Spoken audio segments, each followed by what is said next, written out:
Good morning. I am Susie Gronseth, clinical professor in the Department of Curriculum and Instruction in the College of Education, and president of the University of Houston Faculty Senate. Welcome to the State of the University. What an outstanding performance by the Moore School of Music Concert Chorale.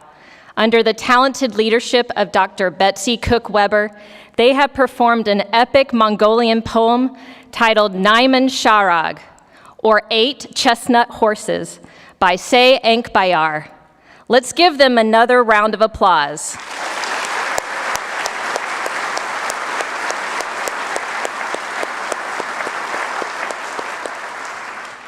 And we have more to look forward to as they will be returning to perform again at the end of today's event. I am delighted to have the honor of introducing President Renu Khator for today's State of the University address. I have a great deal of respect, admiration, and gratitude for President Khator. She is smart, strategic, creative, visionary, and unprecedented. She has accomplished a myriad of firsts, including being the first female chancellor in the state of Texas and the first Indian immigrant to lead a comprehensive U.S. research university. And she has a 1,020-day streak in Duolingo learning Spanish. That's quite a commitment. In 2008, she chose to invest herself in Houston, and she shared that this decision was fueled by her recognition of Houston as a global city and her vision for the University of Houston as a globally competitive university where new things were possible. And yes, indeed, many new things have certainly been realized through her leadership in these years. From an impressive 30% increase in enrollment to remarkably higher graduation rates, to opening the city's first new medical school in 50 years, to name a few. The confidence she exudes in turning vision into accomplishment, I think comes in part from her experiences in being faced with daunting, formidable challenges, and then, quote, figuring it out, as she often says, in order to rise above and achieve so much more than what seems possible. She boldly dreams and works relentlessly to make those dreams come to life. She is committed to removing barriers to make it possible for all of us to flourish. She has rallied significant financial and civic support for UH, which is essential for providing the infrastructure to sustain and continue to increase the impact of the university. She has championed UH pride in wearing red on Fridays, cheering on our student athletes now in the Big 12 Conference, and the overall uniting of students, faculty, staff, alumni, and the community in getting involved in the shared mission of our university. President Couture has been identified as one of the best higher education leaders in the U.S. She is a change maker and a connector. Through her leadership, UH has accomplished unprecedented achievements and will continue to do so. I joined UH in 2012, so it has always been a Carnegie Tier 1 university to me. And I foresee that in the near future, when others join us, they will similarly only know UH as a top 50 public university. Here in 2023, we are fortunate to be part of a transformative period where we will be reaching new heights and a myriad of more firsts, and that's an exciting place to be. Please join me in welcoming President Renu Couture for her State of the University address.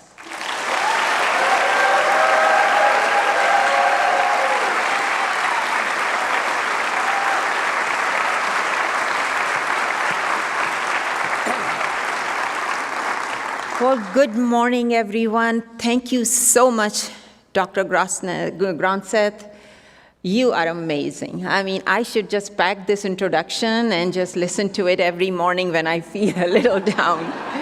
But you are yourself such an accomplished leader, a fabulous teacher, researcher, and I have absolutely no doubt during your presidency of the Faculty Senate, we are going to achieve great heights. So thank you very much.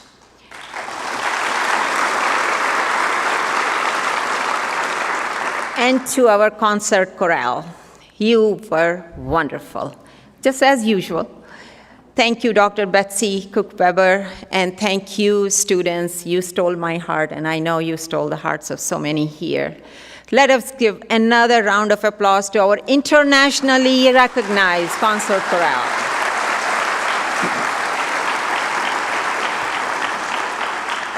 It is my sincere honor to personally welcome you to the annual State of the University, which we have been calling Fall Address. It is important that we find time from our daily routine to reflect and celebrate the road we have traveled. Equally important is to remind ourselves of the journey that lies ahead. This State of the University is meant to reflect, celebrate, and recommit. Thank you for joining me in the audience today, and also thank you to those of you joining us virtually from all over the United States, but I also know from many parts of the world. It takes a village to raise a child. When that child arrives on a college campus as an adult, the same village is needed once again to turn his or her dream into reality.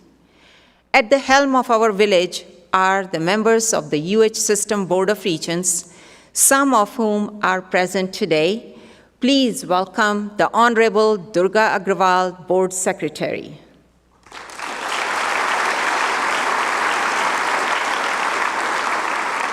The Honorable Tammy Murphy from Victoria, our newest regent, welcome.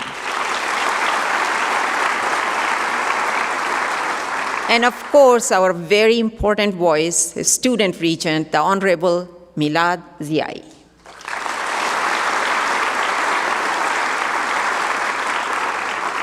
We are also blessed to have the engagement and support of many leaders in the community who have served us as board members in the past. If you are in the audience, may I ask you to please stand and be recognized, the former board members? Thank you.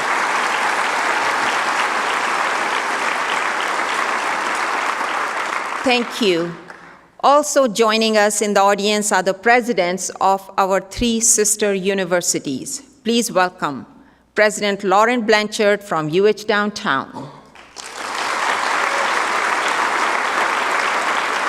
President Richard Walker from UH Clear Lake,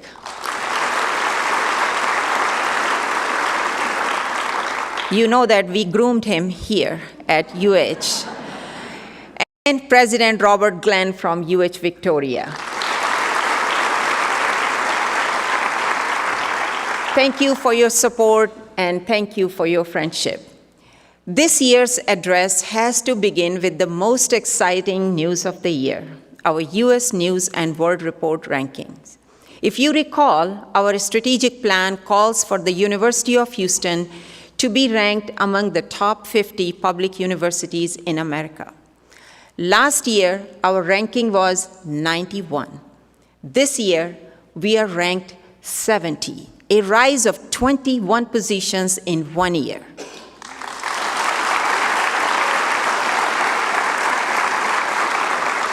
And among all universities, not just public, but public and private, our ranking is now 133 against the target of 125. Let us remember, we were not even listed among the recognized national universities just a few years ago. Because of your efforts, the efforts of the entire village, we are at this milestone, and we are surpassing some of the very well-recognized universities in the nation. You are the drivers of this transformation, and you have made it happen. For this address, I typically keep the limelight on our faculty and staff, but given the new rankings and given their hard work, I will take the liberty to acknowledge my hardworking and very passionate leadership team. Please give a hand to vice presidents of the university. Would you please write the vice presidents of the university? Thank you. Thank you. Thank you. And of course, the academic leaders who make it all happen, academic leaders of the university, our wonderful deans who do not get recognized. I want to make sure what you do makes a big difference. Will you please write, deans? Give them a hand.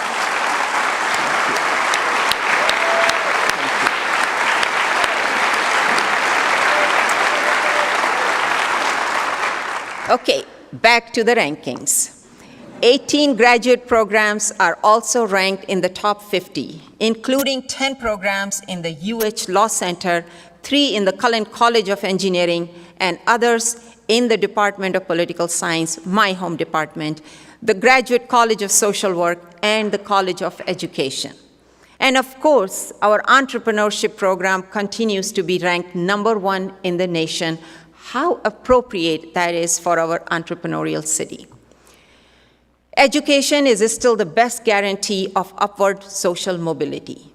US News and World Report ranks colleges based on their ability to enroll and graduate students from at-risk backgrounds, including low-income and first-generation students. Our ranking on this index rose from 45 last year to 31 this year. I believe this is exactly what the mission of our founders was in 1927, and this is exactly what the mission of public universities should be. Yes.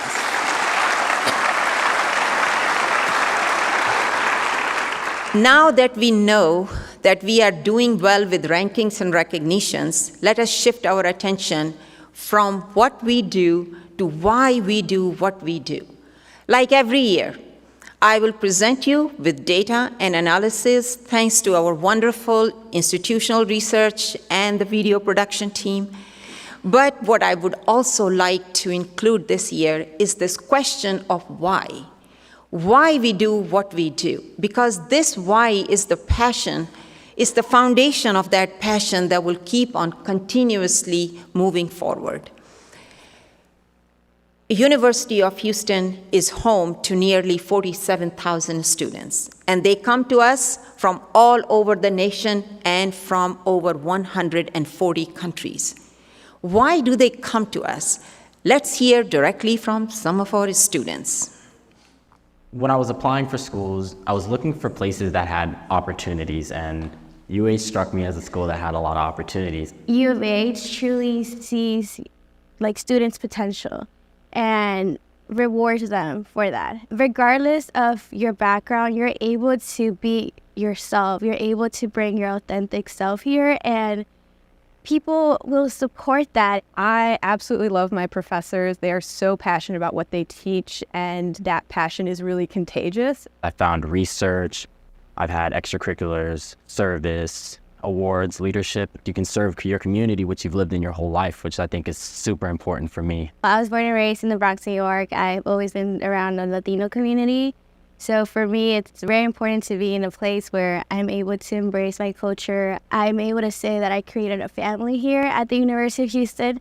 I am so happy that I ended up coming here, and I knew right away that it was a good fit, because when I moved cross country, I initially was a little bit homesick, but maybe only for a week, because it felt so much like home here. Student success has always been our top priority, and this challenge begins from the day our students arrive on campus. Historically, we have seen a dropout rate of 15% in the very first year, and it happens due to a variety of reasons, most notably students' inability to adjust to college life, academic rigor, and/or financial difficulty. After several years of stagnation, we have finally begun to see this trend shift.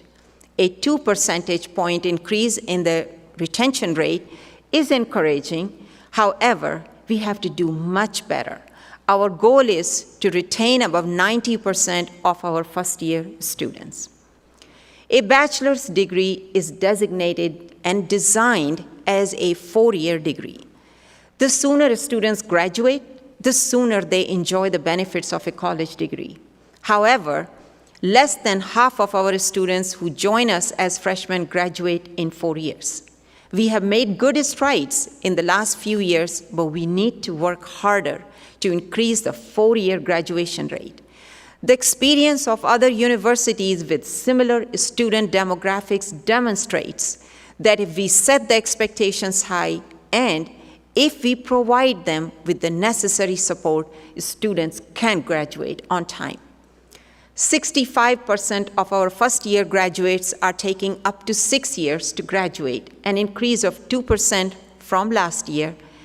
Again, our progress is noteworthy as it has made us one of the nation's most transformed universities, but we cannot rest here.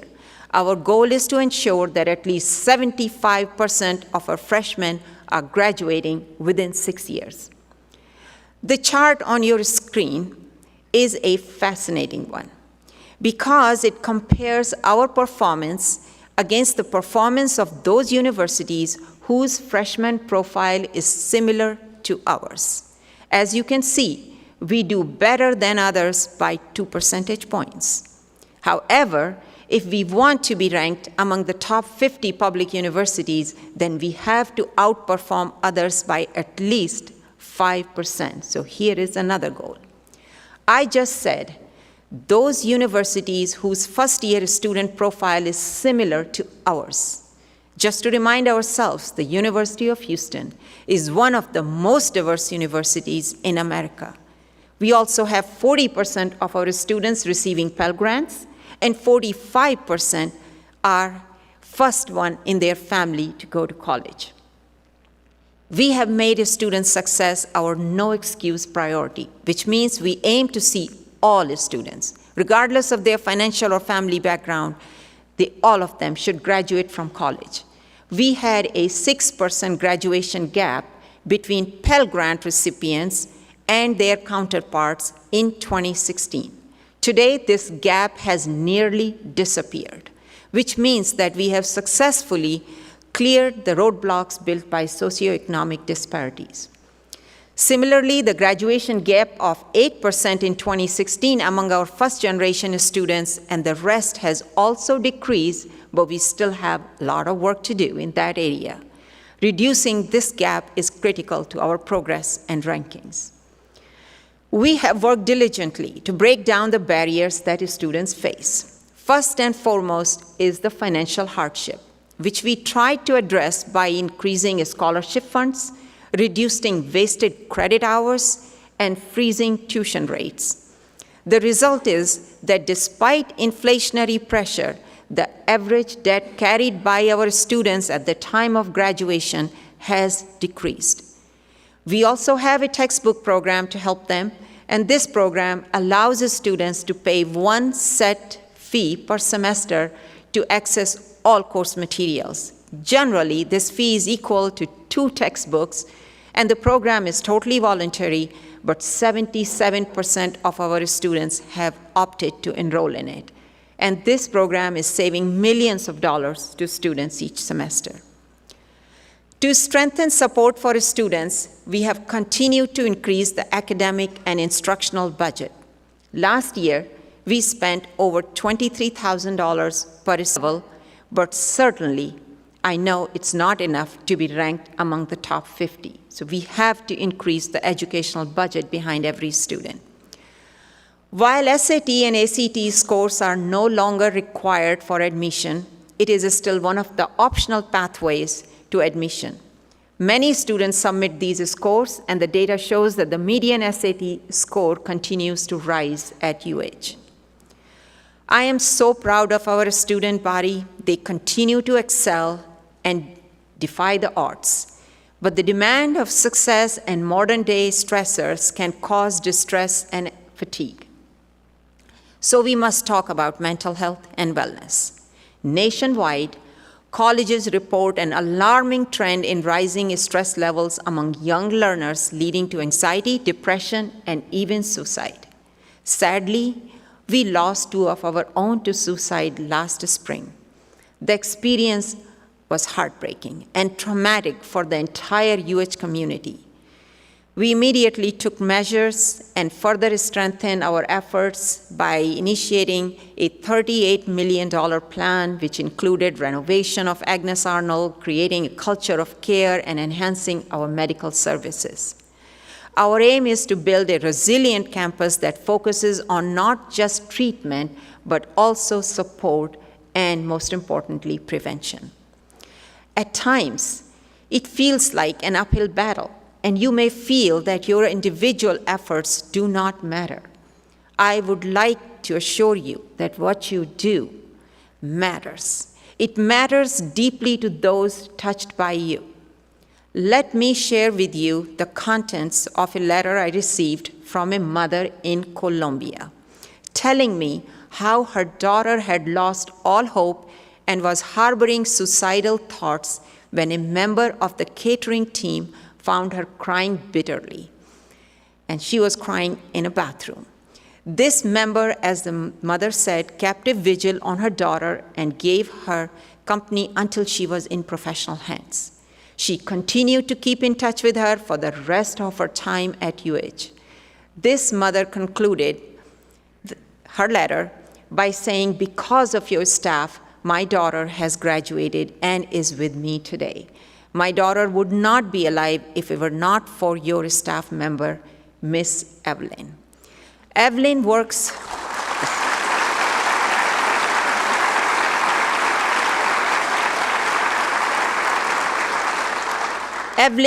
for UH through a third-party vendor, and yet her passion and commitment for her students is exemplary.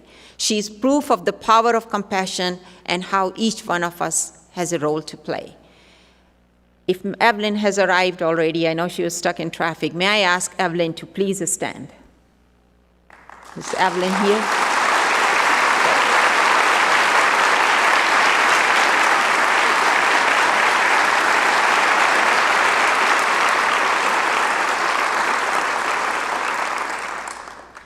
And by the way, that letter was in Spanish, and the mother wrote, that please have somebody read it for you, but you know that I read it myself.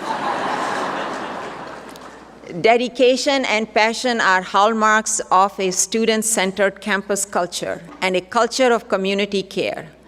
While rankings only focus on students who start in their freshman year, a culture controls and encompasses every student, freshmen, transfers, and graduates, and our mission includes helping every student to succeed academically and also in life. People often ask me about my first impressions of the University of Houston. They say, how did it feel on the day when you arrived here in 2008? I said then, and I still say sometimes, that UH's substance is far stronger than its reputation. So let's talk about reputation. Each year, US News and World Report conducts a peer survey of presidents and provosts of all universities, asking them to rate the reputation of various universities in America. As strange as it may sound, the score on this survey carries more weight than any other factor in calculating university rankings. And what that means is that the brand equity plays in favor of those who are already on the top. On this survey, UH's average score is 2.9.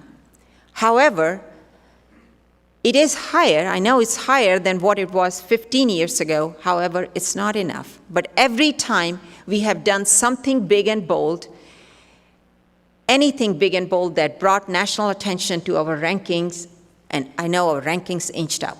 Among these big things were hiring a big-name researchers, starting a medical school, branding UH as the energy university, and of course, dominating on the basketball court. Yes, it goes without saying that if we want to change the academic reputation, we need to do bigger and bolder things that are impactful, like path-breaking discoveries or helping students succeed. This is where our faculty and the quality of their work play a critical role. One of the measures of quality is our faculty's ability to successfully compete for federal research dollars. A few years ago, we unveiled an ambitious plan to expand our research footprint by getting laser-focused and strategic. We identified areas of strength where we were already strong and then started investing in them by recruiting additional researchers and giving them the tools to collaborate and succeed. This strategy was quickly embraced by a visionary donor who wished to remain anonymous but donated $50 million to help us raise another $50 million to endow chairs and professorships. In subsequent years, other donors answered the call, and at this point, we have 21 endowments to attract the best of the best to the University of Houston. Our efforts are paying off, and we have seen a 53% growth in federal research expenditures by our faculty in the last 5 years alone. Most of the increased funding has come in the areas of health and energy, reaffirming our attention to our key initiatives, what I have been calling our big rocks. In addition, our researchers have always performed very well in the area of education, securing big grants from the Department of Education, and they continue to do so. We will also continue to see increased funding from NIH as our medical school matures and starts to establish its own research agenda. It is a new and bold era of research for the University of Houston. For the first time, the Department of Defense has signed a contract totaling $63.5 million for the University of Houston to support Army's decision-making. Dr. Craig Glennie from the Cullen College of Engineering and his team will work with the Army to build realistic modeling using artificial intelligence and machine learning. We are excited and take this responsibility seriously because not only will this lead to important work for the country, but it will also help us hone our research capabilities for the future. If Professor Glennie is here, I would like him to stand. Let's give a big round of applause to all his work.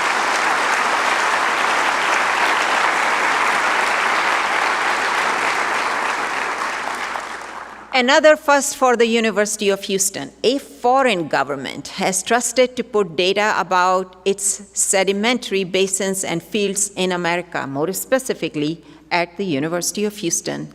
This is to expand collaborative opportunities with energy companies. The new UHDGH data center, supported by the Indian Ministry of Petroleum and Gas, is located at the UH Technology Bridge and operated by the University of Houston to benefit bilateral collaboration in energy exploration between India and the United States. We are now partnering with some of the biggest names in industry, like Humana, Shell, HP, and national labs like Oak Ridge and Argonne. Our researchers engage in translational research, but they also very strongly conduct basic research. Basic research is the foundation for tomorrow's innovations. Let's take example of some research. I want to start with the work of Dr. Hale Ardabili of mechanical engineering. We already know and appreciate the wonders of smartphones, and now imagine folding or bending your phone or laptop in your pocket, or wear it like a piece of clothing. It is possible, it is totally possible if we had a battery that was stretchable and bendable. This brings us to the work of Dr. Ardabili. She and her team have developed a stretchable lithium-ion battery prototype that looks and stretches like fabric. In due course, we may see our exercise clothes, uniforms, or space suits equipped with electronic devices using these stretchable batteries to help monitor our health.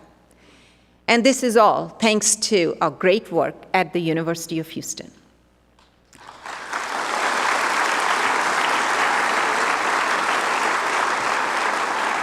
I must also mention the incredible work of Dr. Colin Hale of Times. He and his team are developing the first vaccine to fight against synthetic opioids, including fentanyl. I am sure you know that fentanyl is 50 times stronger than heroin and 100 times stronger than morphine, and it cannot be seen with the naked eye. Consumption of fentanyl in the amount of as little as a single grain of rice is enough to kill a person. Thanks to Dr. Hale and his team's work, fentanyl does not have to be fatal. Lives can be saved. Our discoveries cover almost all disciplines and is spread as far as ancient times. Take the work of the dynamic duo, Arlen and Diane Chase, whose work in Belize is unlocking the mysteries of Mayan cities. Recently featured on CBS Morning News, they are proving that Mayan cities can provide significant clues to solving problems faced by modern cities. And I will proudly say that Diane Chase serves as our provost, and I'm letting her go to Belize to do her research. May I ask Professors Ardabili, Hale, Arlen, and Diane Chase to please stand and be recognized.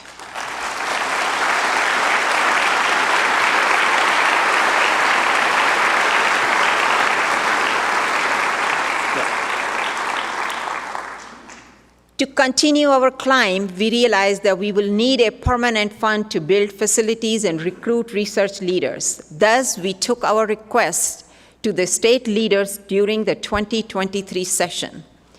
Thanks to the great advocacy by our Board of Regents, Alumni, Greater Houston Partnership, and of course, our own government relations team, we succeeded in getting the Texas University Fund created. Texas University Fund, or TUF. The University of Houston will get $1.3 billion from this fund to support our research plans. The distribution of money from this fund now requires voters' approval of Proposition 5 on the November ballot. I cannot tell you, because I'm a state employee, I cannot tell you how you should vote. I can tell you how I will vote, and that is yes on Proposition 5.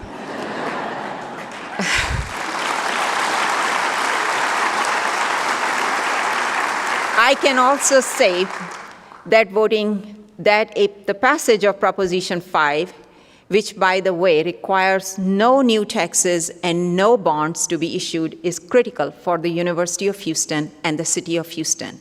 It is also necessary to build another top 50 university in Texas. In addition to sponsored research, academic reputation is also built by faculty's publications in all disciplines. Yes, engineering, biology, physics, pharmacy, but also social sciences, humanities, law, and creative works in the arts. Our faculty continue to excel in publishing their work. Let us remember, it's not easy to publish work, because some journals publish only 10% or some as few as 5% of the articles they receive from authors. The work must be meaningful, relevant, and cutting edge in order to get published. Let us hear from the faculty why is it that they are passionate about their research, why they do it. One thing that I saw immediately about the university was its ambition. I wanted to be part of a cutting-edge research university. Houston is a very unique city in Texas and growing very fast. And I really want to contribute to the energy research. Since Houston is a really dominant area for energy, sustainability, and chemicals and manufacturing, our research interests are really well aligned with the community. And great industry collaboration, and also fantastic support, both academically and personally, from our department and the college and the university. Racially, ethnically, socioeconomically, this place is so diverse, and I think that gives the university an attachment to the community and respect from the community. So I've been here for now 15 years, and I brought one of my major awards to UH. We have really fantastic core facilities, major equipment, resources available for the faculty for us to be able to pursue our research projects and to fulfill our dreams here at UH. It creates energy within the university to do work that's exciting and relevant. The University of Houston has given me a lot of opportunities to grow as a faculty member. I'm really proud to be a Cougar. For UH scientists, we have hundreds that are ranked among the top of the top, but 4 UH scientists have been recognized among the world's elite researchers for significant, broad influence of their scientific work. They are among the world's top 1% of researchers whose work is followed and cited by other scientists. May I ask Professors Bao, Chen, Han, and Ren to please stand and be recognized.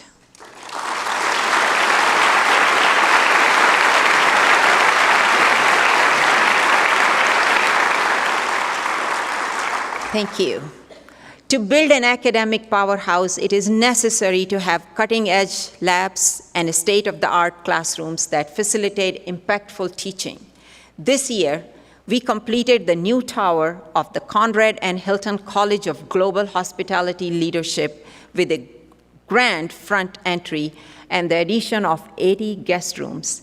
The renovated Cougar Grounds, which is located right there, is the new favorite place to hang out, to study with a cup of coffee and cake.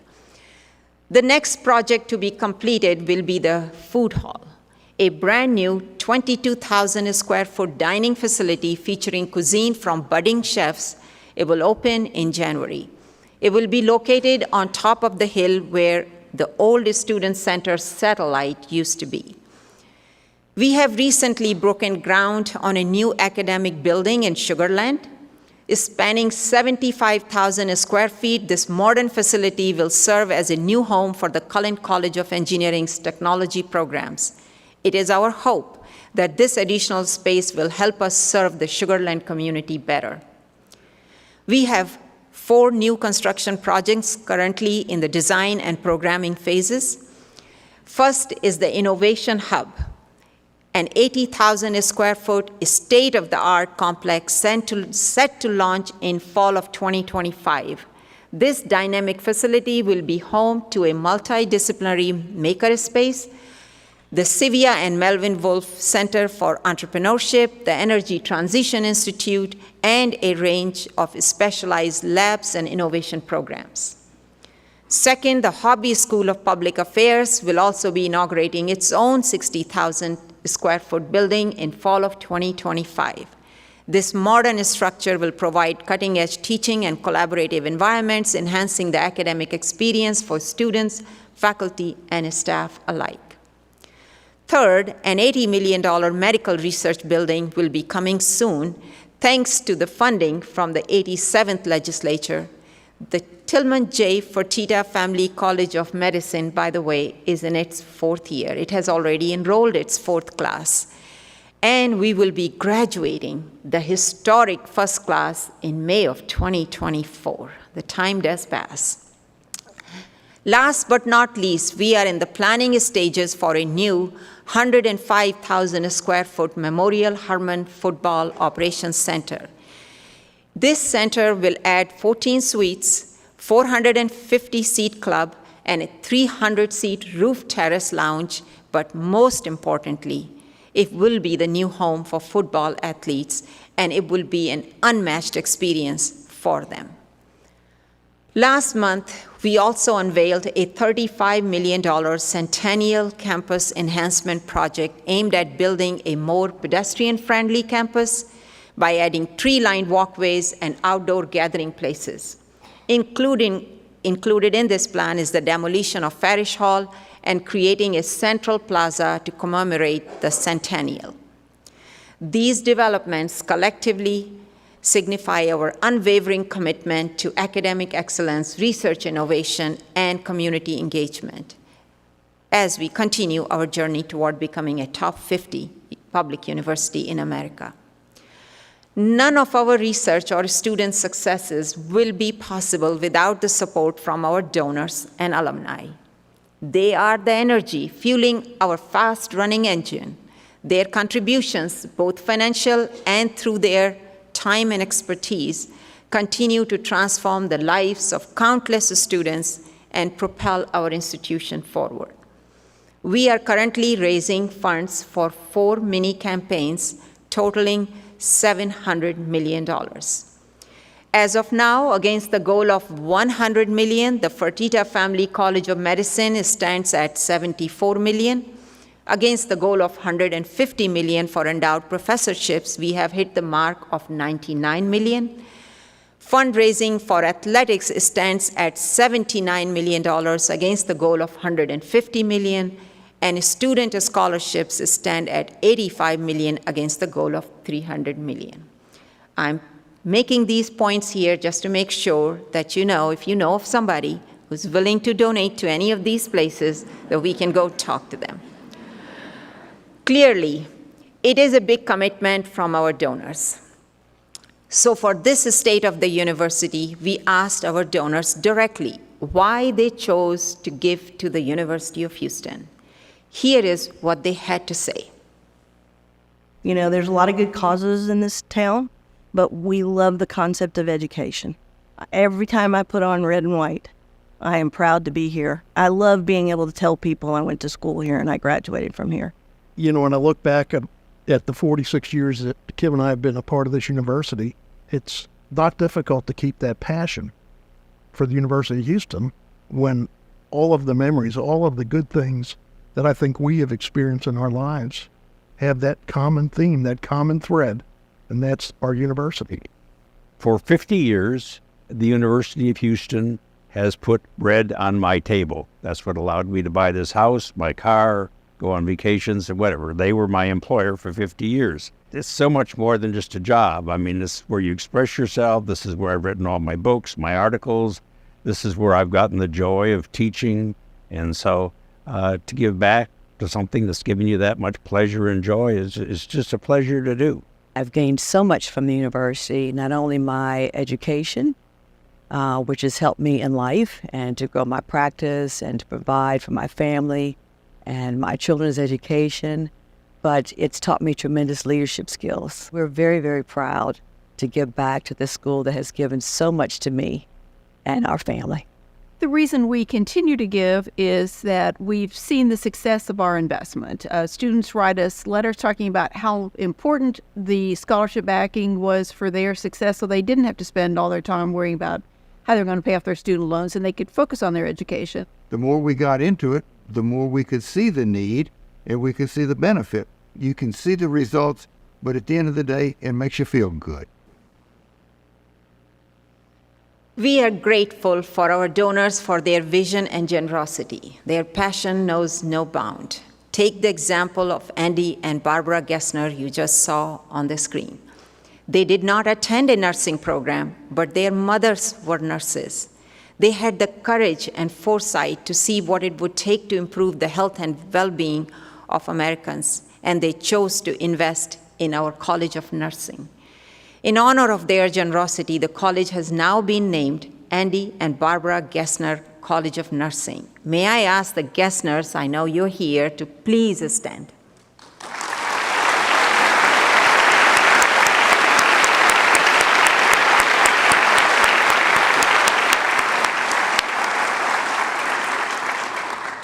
Memorial Hermann Health System made a generous commitment to support the health and wellness of our student athletes and to name our new football operations center. As you saw before, the center will open in 2025. Another generous gift from Mohammed and Imad Lakhani supports the creation of the Innovation Hub and establishes an endowment supporting entrepreneurship and economic inclusion. Thank you, all donors. We really thank you. We cannot turn our ideas into reality without you. Now let's shift our attention to athletics. After 27 years of exile, the University of Houston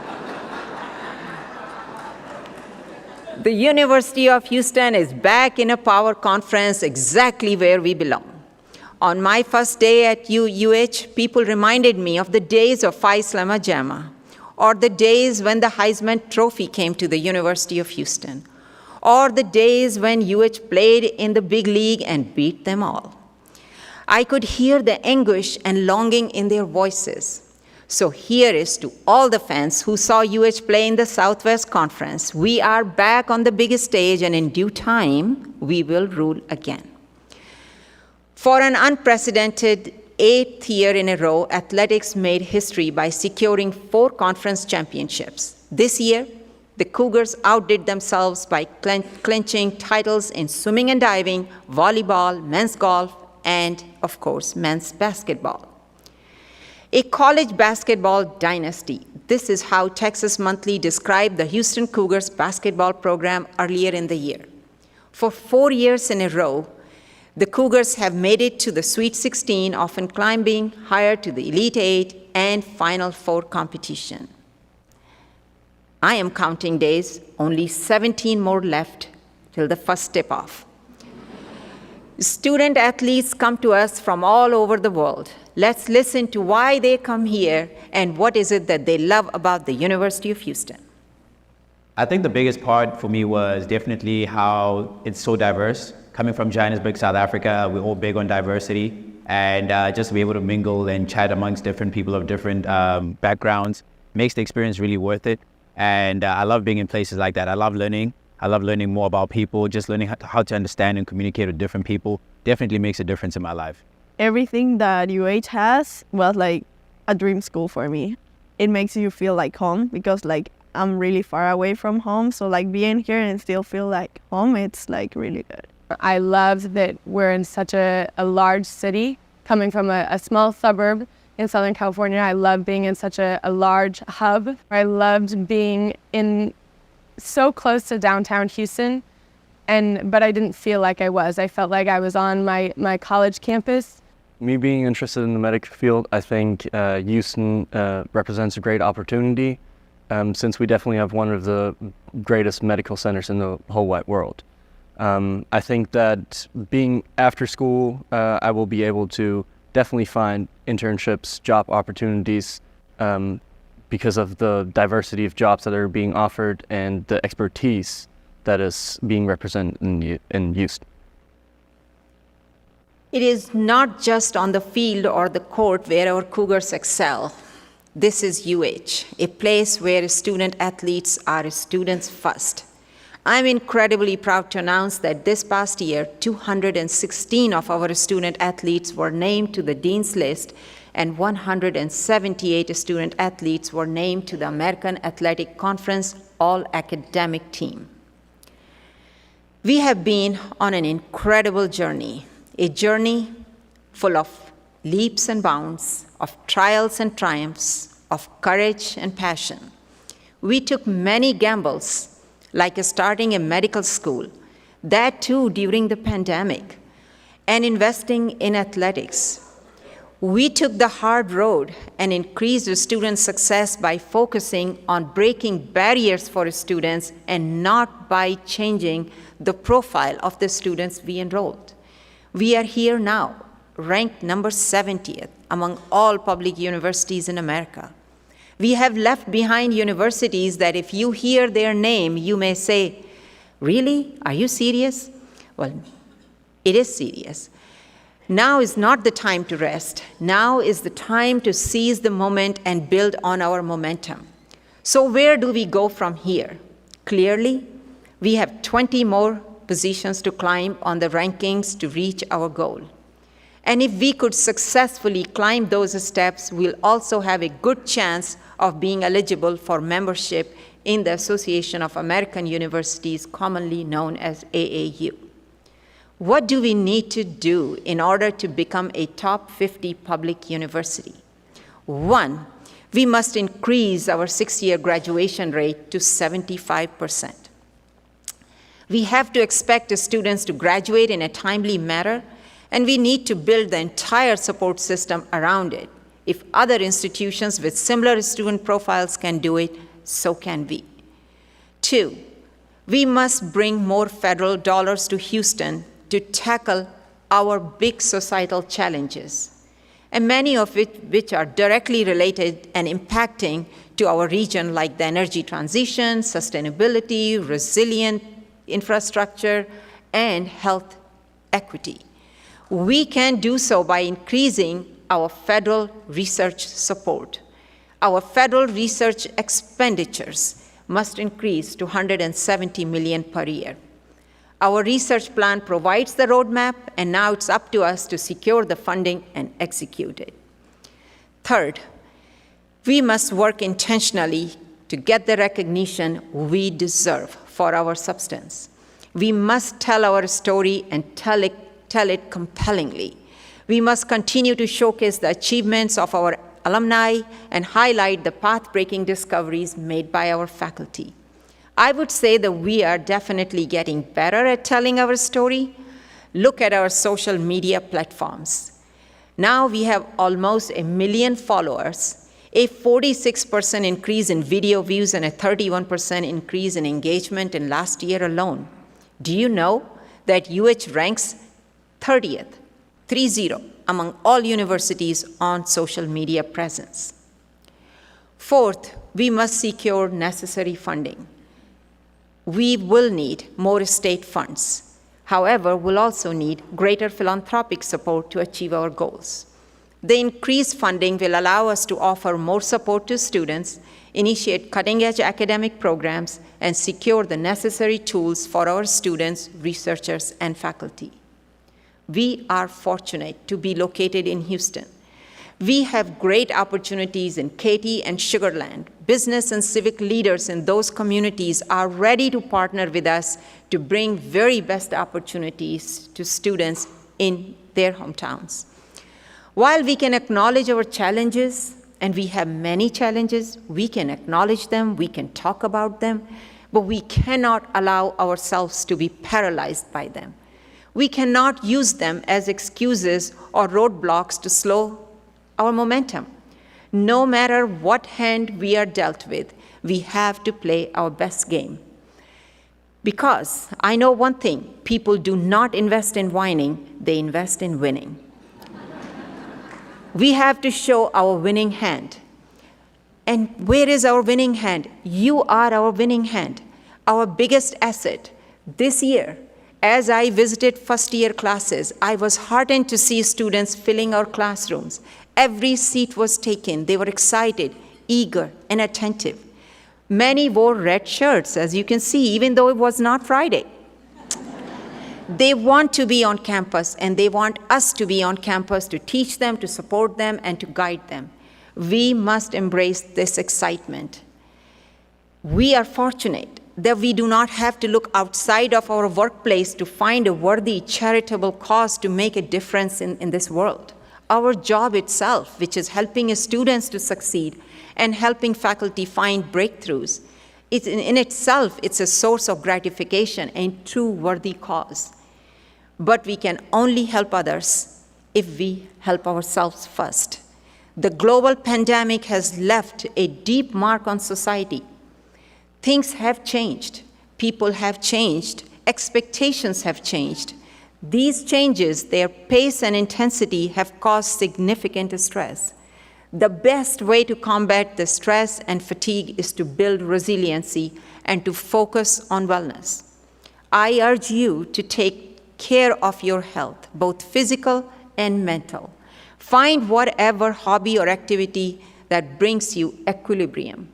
For me, it is yoga, gardening, and painting.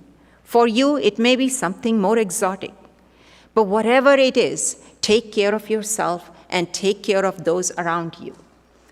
I can end this address by quoting some poet or author or a statesman, but today, as we have joined the Big 12, I want to leave you with the words of a football coach. I had the good fortune of knowing UH football coach Bill Yeoman. Whenever he found me feeling discouraged, and there were many times, especially in my early years, he would say to me, "It's not easy being a Cougar, but it's worth it today and every day." I thank you for making it a worthwhile journey each and every day for me, but most importantly, for thousands of our students whose lives you are touching. On behalf of myself, but also on behalf of all of those thousands of students whose lives are being transformed by you, I want to say thank you for everything you do, and thank you for everything you will continue to do. With that, I end, and go Cougs! Go Cougs!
Around the world. You got some fun. Pizzazz.